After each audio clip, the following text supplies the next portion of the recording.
Yan, magandang umaga sa inyo mga lods. Lalagyan natin ng poste yan. Kahapon hindi natapos. Lalagyan natin ng poste yan. Ito, poste. Kasi kahapon hindi namin natapos.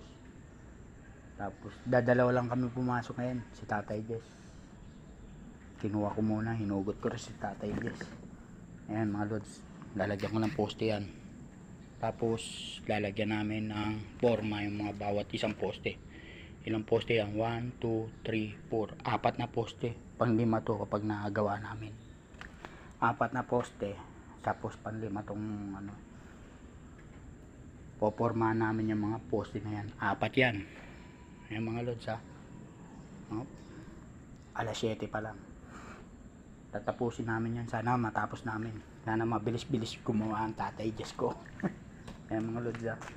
Lalagyan natin ng poste yan. Yan, nakikita nyo.